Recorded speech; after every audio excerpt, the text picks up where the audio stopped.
Hello and welcome back to another ProGuides video. With Set 2 coming out, it's time to do a review again. Whether you're new to TFT or someone who's played since beta, it doesn't hurt to go over the top tips needed to win the game and what to avoid doing. Or there's still a few days left to climb in this season, so double check to make sure you're not committing any of these errors. But before we begin, remember to click our link below in our description to see more in-depth guides, builds, and ways to win in your next games. There are many courses designed by pro players within the top 1% of the game to teach you the meta and how to effectively climb up the ladder. So if you want to get to the top 4 of your games, then go to ProGuides.com today and we will see you there. Link will be included in the description below.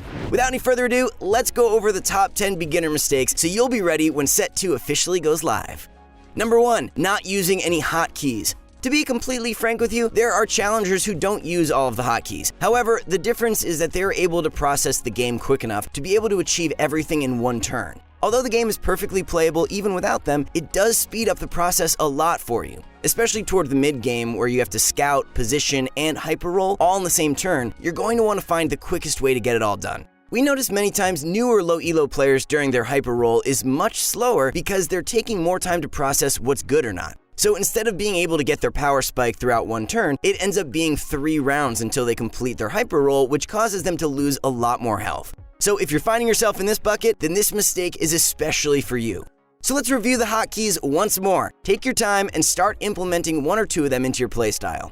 D is to re-roll the champions in your shop. F is to buy experience. 1 and 3 is to see the next counterclockwise or clockwise board. Spacebar is to return the camera to the board your little legend is on. This is especially helpful when scouting to get back quickly. Lastly is E, which is to sell a champion. Simply hover over a champion and press E. You can actually sell units during carousel as well. Just look for your board after you picked up your item. There will also be a short period of time to be able to sell the unit you picked up before the round ends as well. This is especially helpful when you're able to get the next interest gold by selling some units.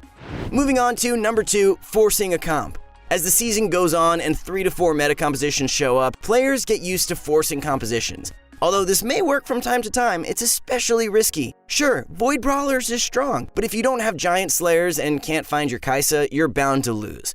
Forcing a comp should be even more punishable in Set 2. The way Set 2 is designed is that they hope that there will not just be 1 or 2 OP comps. Riot wanted there to be OP methods to almost every single synergy. This allows for a lot more different combinations and compositions to show up. If they designed everything correctly, it will be a lot more advantageous for you to run what is given to you and play accordingly to that strength, rather than just going for a light comp every single time, hoping you hit all your units.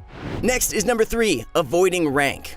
Once Set 2 goes live, you're going to have 2 weeks to practice all you want on normals to experiment compositions and to learn the new synergies and champions. However, if you find yourself still avoiding rank after the 2 weeks, and you're someone who wants to get a high rank competitively, then this will be an issue. Normals is a great learning phase if you don't even know what each champion does. However, beyond that, it does not do so well in testing out the strengths of a composition. Since everyone in a normal game is usually experimenting and also not taking the games as serious, position and itemization will all be off. On the other hand, in rank is where you'll experience players doing their best, and you'll see the trend of what are the strongest items and positions. This may seem like an obvious tip, but the absolute best way to improve at TFT, or any game, is to play as many ranked games as you can. Ranked anxiety is normal, but if you want to climb, then you just have to pull the trigger and play.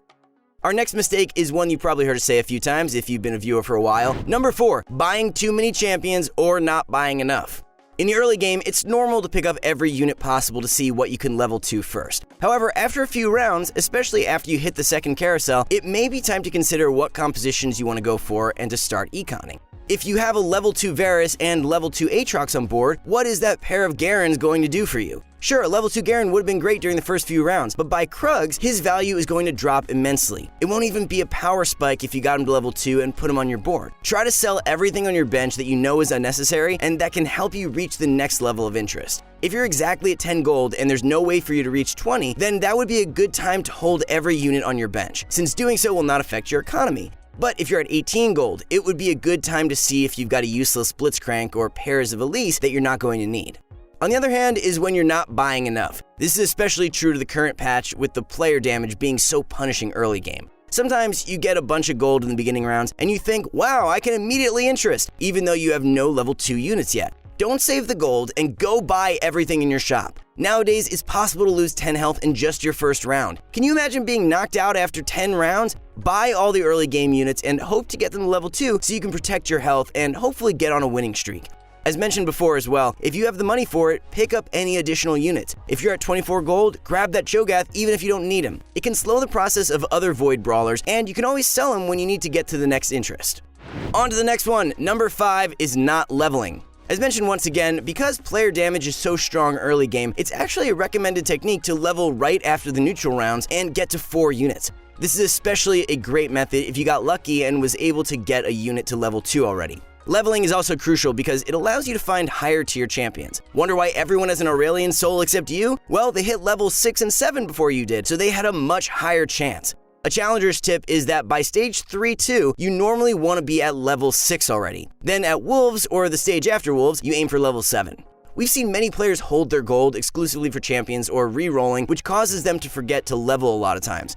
A beginner's tip and easy way to gauge this if you forget the stages mentioned is to see where your opponents are at. If you see 2 to 3 players that have leveled ahead of you, it may be time for you to start jumping into the trend as well so you don't fall behind. Pay attention to the right-hand side as it shows when a player has leveled. Additionally, start strategizing and saving your gold properly so you can reach the level you need for your final build. Now to number 6, you blame RNG and tilt. Don't get us wrong, it's extremely frustrating to get your best unit phantomed and to die after you received your power spike. Let's hope set 2 will have less of these issues. However, it's important after a game to analyze the things you did wrong. Sure, getting that phantom that one round did knock you out. However, what about before that? You must have lost enough health prior to that round to even put you in that situation. Start thinking about your early game and your transitioning phase. Many times there are many things you could have done differently so that you're not in a situation where one phantom or hextech ruined your entire game. Although you may have been unlucky in that moment, there were probably just as many lucky moments that you didn't acknowledge during the game. Most of the problems players face are entirely mental. They can go on a loss streak and carry that into their next game, which only results in more losses. Take a break whether you're winning or losing. If you're on a 5-win streak and then you lost one, maybe a good time to step away so all your LP doesn't suddenly disappear. On the other hand, especially if you're losing, you're probably not thinking straight and will continue to drop. Either way, there's a point where you should have stopped. But to wrap it up, just remember that high elo players got there due to their strategies and skills. They didn't rely on RNG every single game in order to hit Grandmasters or Challengers. Take a break and analyze your games with a clear mind. The next one is another one we see often. Number 7, you're not scouting or positioning accordingly. One of the most common comments that our analysts hear from their viewers is, I feel that I'm doing pretty good with building my compositions, but I have no idea how to position. These ranged from people who were iron all the way to diamond. Sure, there are general positioning tips that help, like spreading out units against sorcerers or having your assassin directly across from their carries. But a common theme applies to these tips. It's heavily based on where your opponent is positioned. If you're not scouting, you'll never know what are the best positions for your composition. When there's 8 players still alive, then yes, you can do the general positioning with simply tanks in the front and hyper carries in the back. But once some people are getting knocked out, you really have to scout often to find the optimal positioning. For example, if you're a Shapeshifter's composition against a Hextech Brawler's comp, see where they have their Jinx and have your Gnar on the same side. That's one of the top counter strategies, is to have the Gnar push her out of her position and focus her down immediately. Even if it's just one unit, scouting to see where they are and positioning against them is super crucial. Now to number 8, you're saving too much gold and expensive health. As mentioned before, player damage has been amped up. At some point in time, yes, you want to have 50 gold and get that big interest every single round. But sometimes early game is just not that easy to allow you to do that. Economy is important, but your health is even more important. We don't mean to roll down every single round and say, who cares about gold? But if you notice that you're on a 4-loss streak because you keep wanting to save your gold, then start thinking of leveling and rolling a bit more. Many times when you start scouting and check the lowest guy's board, you'll notice that he has 30 health and 50 gold before hitting wolves. Don't do this. Lost streaks are punished much harder in TFT now. Granted that you want to save your money as much as possible, saving your health is even more important. Although it may not be a strategy to get to number 1, it'll definitely give you a higher chance to get into the top 4.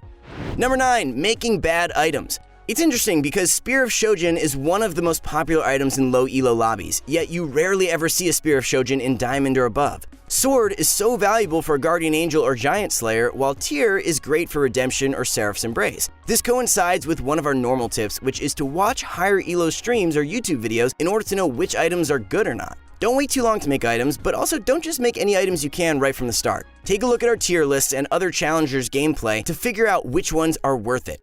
Our last beginner mistake is number 10, panicking when you lose a round. This is the most common mistake that we see. It definitely hits hard when you suddenly lose 20 HP in a round. It's scary and you don't want this game to be a top 8. But before you roll, analyze your situation. Don't start panic rolling and only upgrade your Garen and Mordekaiser. Ask yourself these 3 questions. What composition am I aiming for or can pivot to? What level do I need to complete this composition? What units am I looking for? Forming the plan is definitely step 1. From there, if a Gnar is crucial to your composition, you're going to need to at least be level 6 and ideally level 7 before you start rolling for him. Knowing what units to look for as you roll will definitely speed up the process and make your power spike more effective. Don't end up with a Rek'Sai, Gnar, Draven, and then a Karthus on your bench because you couldn't decide between Void, Shapeshifters, Imperial, and then you just picked up an OP legendary for no reason. Make sure to have a plan.